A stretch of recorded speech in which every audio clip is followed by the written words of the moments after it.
If you're enjoying the Health Geeks Book Club podcast, we'd appreciate if you hit the subscribe button, leave a like, rating, or review, whichever your preferred podcatcher platform allows. This episode is sponsored by Well Balanced Nutrition and 360 Health. Welcome to the Health Geeks Book Club podcast. Listen in as Kristen Norton and Eleanor Russell review all those great health and wellness books you've been wanting to read or you have read and want to talk about. Here's Kristen and Eleanor. Have you ever heard of Amanda Gibby Peters? I haven't. Well, today on the podcast, I'm going to use her simple shui for every day as a kickoff for a conversation about internal and interior and living interiorly. This book came to my attention because my brand partner had a Wellness Wednesday, and she was the speaker for a class on Feng Shui, and I was really charmed by her. I had run into Feng Shui maybe 15 years ago, and it was kind of a popular idea, and I thought it had sort of an interesting edge of the Oriental influence, and kind of said, I don't know if I want a dragon in every room and a black thing and a mirror and a gold. You know, it just seemed like I didn't do much with it. But when she started talking, I thought, I'm going to revisit this idea. I kind of want to think on it for a bit, because she was saying that your home has energy. And a lot of times you think about the energy you have, but she was talking about the home having energy as well, and had really fun little ideas, little tidbit things like your oven is the hearth of the home, and you should clean it if you want a good bottom line financially. And I'm thinking, oh, I'm onto that. I'm going to go clean my oven right now. I bought her book, and I will say it's not really a readable book. It's a 365 ways to Feng Shui your life. So she set it up as a calendar of days. Oh, okay. And that, will be fun for me to go through the year. I have read it all, and I will go through it a date, like pick up, what is this? This is May sometime. I'll go to May and pick up a day there and start doing one thing that she suggests today and see how it goes. But background to this is, there are two popular forms of Feng Shui. There's the Compass School, which is the traditional classic Feng Shui that uses Chinese or Western compass orientations, like north, east, west, and south. That's the one I was familiar with until today. And then there's another one called the Black Hat Sect Tantric Tibetan Buddhist School, which uses the entrance as the entrance to the home or the entrance to the room as the main reference point, and then it orients on that. And that helped me a little bit, because they talk about this qi, which is the vital force that animates us internally.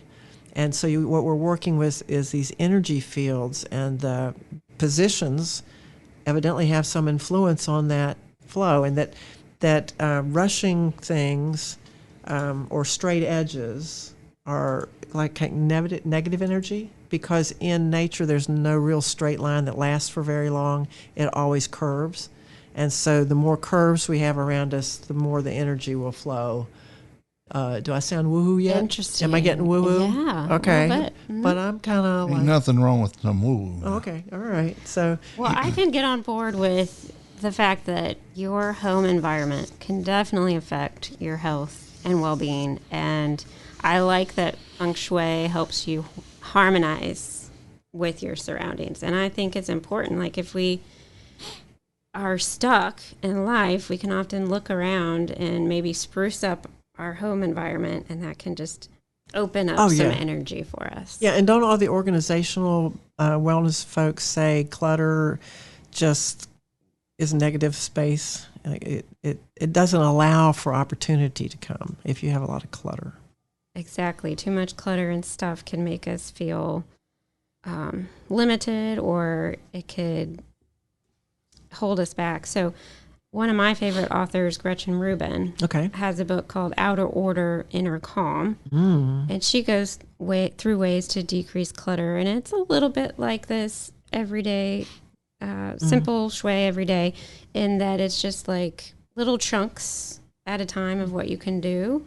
And you can choose to read it throughout several months, or read it all at once, but it's just in little chunks. And so she says taking control of our possessions helps us take stock and reflect on the rest of our lives. I think there's something to be said Yeah. there. And it also, getting your outer world in order also means prioritizing the here and now, which makes me think of mindfulness. Mm-hmm. Mm-hmm. So I think our stuff and our surroundings, it may sound woo-woo that it has energy, but it definitely has a big impact. So tell me more about what you found in your book. Well, the idea of energy, and I just mentioned qi. Mm-hmm. Feng Shui is, I think that's water, wind, or wind, water. Those are what the Feng and the Shui means. And so when we look at the basic concepts of this art, you're looking at the flow of energy through your space. You're looking at the balance of the yin and the yang. And, the yin is, I think I can get these right. One is female, one is male, right? Do you remember which one it is? Okay, it'll come to me in a minute. Well, anyway, one is aggressive. The male is more aggressive. The female is more passive. You've got the circle with that wave in it. Everybody's kind of familiar with the yin-yang symbol, and the black and the white. And so those are the balance in that globe. So we want to balance those. Interaction of the elements is the other thing that happens. We've got fire, earth, metal, water, and wood. And so we're looking at how do those things relate to each other. And it's kind of interesting that they do. Fire burns wood, those kinds of ideas. So when you're looking at, in this discipline or art, they're looking at this thing has got a wood element in it. This thing has a metal element in it. So a mirror is reflective. It's going to have more of a metal because it's just sheets of aluminum behind glass. Yeah. So we're looking at these energies being either positional, locational, or time dimensional, which I thought was kind of interesting too, is, where you put your metal coffee mug may have something to do with, how that energy is interrupted. If you have a staircase that faces your front door and you open your front door, which is supposed to be where the positive energy comes in, it's going to come right back out because of that staircase. Oh, so I'm doomed. So you put a mirror there. No, you put a mirror there, and the mirror will then reflect the energy back. So they have ideas of what to do if this positional thing gets in your way. The other thing that we're looking at is your personal destiny based on how your surrounds are affecting you. You have fate that affects you. You've got luck, and you have this earth luck, which is the Feng Shui, philanthropy, and your experience. And you only have control over the earth luck, which is your Feng Shui, your philanthropy, and your education, because fate and luck you have no control over. So that's why they're saying you should pay attention to this. Your environment is important. Put the right objects in the right locations in order to achieve harmony with the universe, nature, and yourself. I like the idea. Yeah. I want harmony. I think environment, if you look around, you can notice, like, in this space, do I contract? Or am I feeling like open and alive? That, I don't know. That's my simple way to tell how your environment is feeling. Like your desk is too cluttered and you're feeling distracted. Take a deep breath. Clean up some clutter. Let in some light. Maybe I need some more mirrors for that light. Well, too. no, I think the Feng Shui people would agree with you, because what they say is horizontal surfaces receive positive energy and allow for creativity. Oh, see? Yeah, and that's why in your kitchen, you don't really want a whole lot of stuff on those horizontal surfaces. Mm-hmm. And then if you look at the edge of your counter, if it's square, if it can be rounded, that's supposed to help things soften a little bit. Yeah, so I, like you said, you were doomed. I kind of did the same thing. I was reading this book, and I went, oh, God, I must be in chaos at my house, because I got the wrong color on the wrong wall in the wrong place. I've got windows facing doors, and there's no way I can have a desk with a solid wall behind me so that it's got my back. And I thought, is this like taking things to the extreme? And is it superstition, or is there something to it? Yeah. So, who is the woman that did the Joy of cleaning, Amy Wu or something. Anyway, she was talking about the joy. If this object gives you joy, then keep it. If it doesn't, get rid of it. Right. It's kind of what you were talking about as well. The art of... What is that, Tim? I'm looking. I'm looking. We all know what we're talking about, though, right? We've all been influenced by this. The art of cleaning up, the art of... I don't know. You all know The cleaning probably. lady? You're probably saying it in the podcast. It's something about joy. The joy cleaning or joy... well, anyway, this is one approach to how to set your house up. You know, we were talking about maybe doing that Danish or Swedish hygge. Hygge. Hygge. H-Y-G-G-E. Yeah, so, you know, there are ideas about this, and I think if we ignore them, we're missing an opportunity. Oh, yeah, that's a good way to think about it. Yeah, I think being introduced to these ideas lets you say, hey, that makes sense for me, and I want to learn more because I like what it sounds like. And this woman, Amy Peters, has been doing this for over 10 years, and she's certified. And I think, Tim, you have a friend that's going for some certification? I do. She is a local? She is a local person. She's an artist, former massage therapist, and has found this to be found, yeah, and she's almost finished her certification. Yeah, so there are certified practitioners in this that you can, I guess, engage for a fee, and they will come into your space and help you. That's cool. Yeah, and they've studied it, so you don't have to learn it all yourself. But there are lots of books about it. Well, here's another interesting thing I ran into the past month is I listened to Ellie Krieger. She's a dietitian with she's had Food Network shows, and she's got a podcast called One Good Thing. And she had on Anita Yokota, who is a licensed therapist turned interior designer. And they were talking about how that puts her in a very unique position to go in and help people optimize their homes for optimal mood and balance. And she was saying, you know, she could tell by walking into a client when she was a therapist, you know, how their space was affecting their life or vice versa, whether it was overly cluttered or meticulously clean. Yeah. And so I thought that was very interesting. And so Ellie Krieger's podcast is always focused on like, what's one takeaway from this person? So her one takeaway was optimize natural light in your home. And she was talking about if you can repaint a wall to a lighter thing. I like the mirrors, how they reflect light. She even said, you know, going with a lighter wood tone can lighten up. And then, you know, we don't always have the best windows, but making use of whatever windows or lights we have and setting those up. And then Ellie was talking about, you know, she lives in the city, so she's got like a brick wall and only one light, but she makes it a point when the light is shining in to go and spend some time in that room for a little bit of light therapy. And they were talking about how this little act of improving your natural light affects your serotonin, that happy hormone. And so that's just another neat perspective of someone who could help you think about how your space is influencing you. She's a licensed therapist and interior designer, and her name is Anita Yokota, and maybe we'll read a book because she has one coming out in December of this year called Home Therapy. Yeah. Marie Kondo. Yes, was that's the person you're tidying up. Tidying up. Yeah. Yes. I can give you some tips that Amanda suggests, and I can also, I was looking at a book by Angie Ma Wong, which is a very small book, but it's a do's and don'ts, or do's and taboos of Feng Shui, which I thought was kind of fun. And she had an introduction in there, and she was describing those generative cycles and destructive cycles, where fire generates earth, and earth generates metal, and metal generates water, and water generates fire.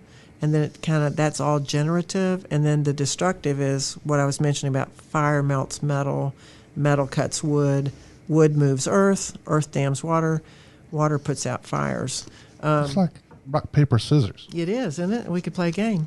The one of the examples in one of these books was about rushing water, though. That if water moves too quickly, when you have a flood, it just destroys. It takes with it everything. And so when we have water elements, we want them to be slow and reflective, I guess. So if you put a fountain in your yard or in your home, or you have a fish tank, they have all sorts of ideas about where they should be placed. They shouldn't be on the floor. They should. Well, that makes sense. They should be somewhere, elevated.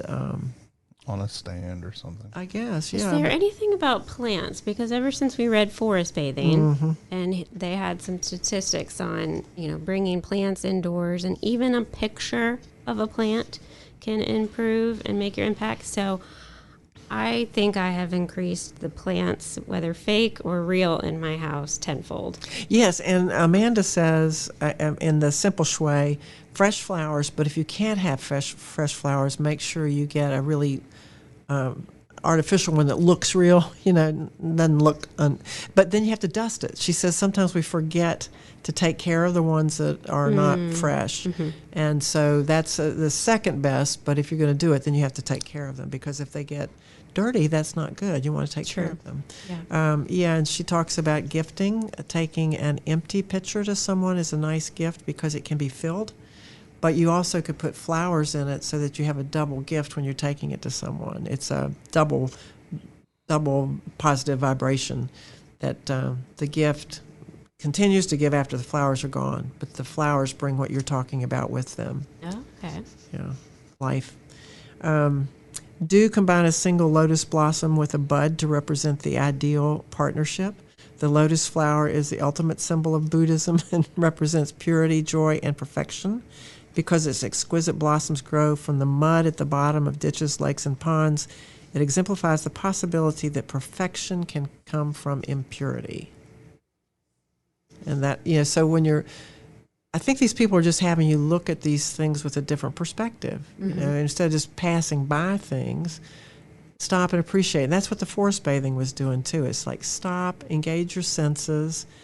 Some of the people that talk about eating will say stop and reflect on where the food came from, how it was grown, who took care of it. Just stopping. And I think this is another way to help us do that, rather than just get something, put it on the tabletop, and walk on. Think about it. Exactly. And if you kind of take care of the clutter, then it's easier to keep the space clear and peaceful in a spot where you can stop and enjoy. Yeah. And they say clutter is procrastination or like an unmade decision. And that's what makes it hard. Yeah. And I think they also say that once you kind of get better at this, you are more conscientious about what you bring into the home. Like, do I really need that? And if I bring it in, like Marie Kondo would say, well, then something probably has to go out. Right. There's a energy flow, and let someone else enjoy those things. And Amanda was talking about your closets. We've talked about this in other conversations. She says, if you haven't worn it, why are you keeping it? Are you hanging on to some bad karma? But what you need to do is take it and then give it a blessing. Say, thank you for serving me. I've enjoyed you, and I'm releasing you. And then that lets the next person that gets it have a gift of something they need and want and will use. Right. Because when you're hanging on to it, you're living in the past and not the present. Yeah. And at Well Balanced Nutrition, we encourage clients to do that too, with maybe things that in their past they don't fit into anymore and they're holding on to that can cause tension, right? Just find and wear clothes that fit you now and that you're comfortable in, because that's really important. Yeah, live with who you are now, not who you want to be, or, well, I don't know, there's something about maybe projecting what you want to be, but not what you used to be. Within reason. Yeah.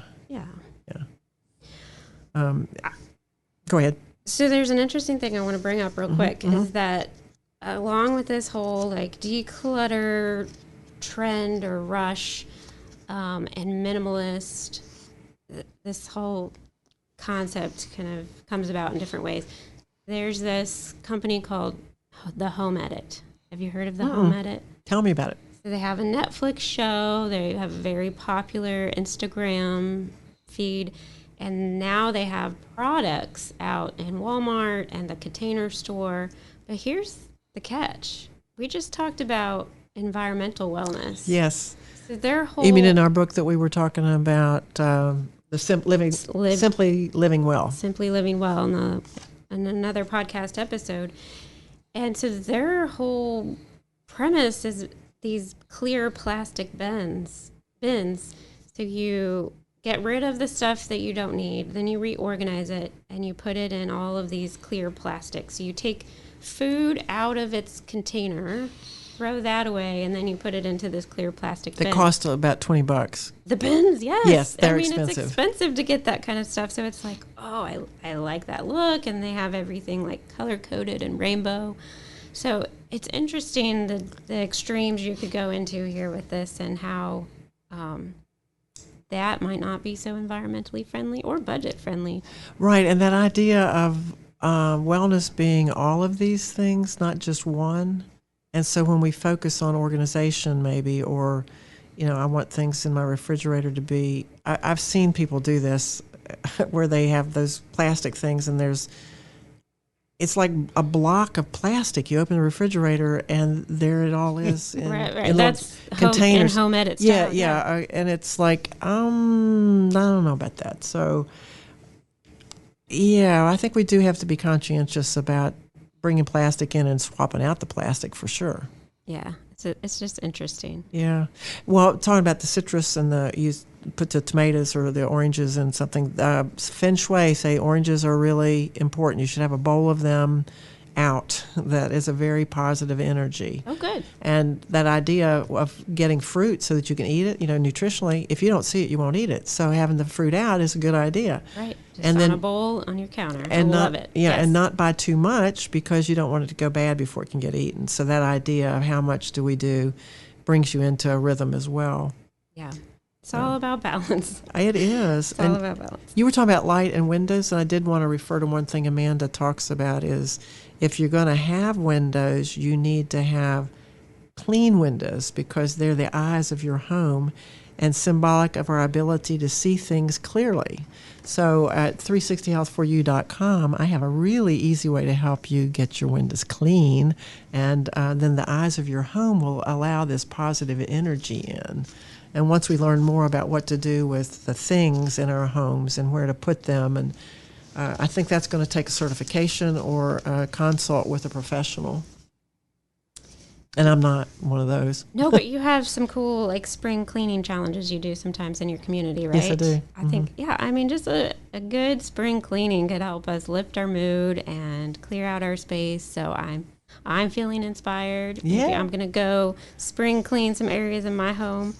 But let's just summarize for the listeners out there some of the things we've talked about. Curvy things are helpful for energy. They're a natural shape. Yeah. I'm curvy. Yes, you are too. Optimizing your light and cleaning your windows is something that could really brighten your day and your mood. Keep your oranges in a bowl. Keep your oranges. It's good energy and it's good for your body, and you'll eat it when it's out on the counter. I love it. Clear the clutter, and that'll clear your mind a little bit. And fresh flowers. Because you're worth it. That's the other thing. You are worth fresh flowers. Oh, I like that message. Mm-hmm. Yes, you are. And then balance the elements of nature within your home. Matter of fact, about the fresh flower thing, I did some entertaining last week, and so as I was dusting the things and I'm not sure I cleaned the windows, but I did dust a little bit. I bought some little flowers for a centerpiece. And I loved having them there. They were just a really nice, at the dinner table. And I did a tablecloth, and I did, some pretty china, because we should enjoy, it doesn't have to be. You can go to all these thrift stores and get beautiful china for nothing because for some reason women are not buying this stuff anymore. The grandmothers are getting rid of what they had. But one of my guests brought me a big bouquet of flowers from the farmer's market with the pinks and the yellows, and it's sitting in my kitchen, and every time I go in there, I go, oh, I love it. It's like such a gift. So I do believe fresh flowers are uplifting, a positive energy. They bring nature inside. We sometimes are divorced from nature, and I think people living in these high rises where there are a lot of concrete on the, right now we're looking at Concrete City from this studio. So the flowers can be really a good investment in your health. Absolutely. What's one thing you can do to invest in your space and your health? I'm Kristen Norton, one of 3 registered dietitians at Well Balanced Nutrition. If you're tired of feeling confused and overwhelmed by nutrition advice, visit our blog and check out our free monthly webinars for practical and simplified tips from the experts. We're at wellbalancednutrition.com. And if you want to elevate, edify, and engineer your ecosystem that you're living in, I have some ideas for you. I'm Eleanor, making healthy happen at 360health4u.com. Reach out and let me know if you want to learn more. And we have a podcast, a Facebook Health Geeks Book Club podcast group. If you want to join that, we can continue the conversation out there too. Thanks for listening.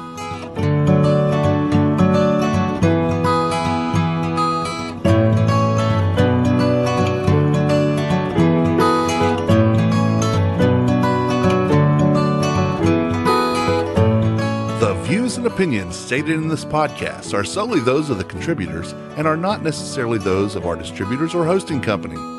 This podcast is copyrighted, and no part can be reproduced without the expressed written consent of Kristen and Eleanor.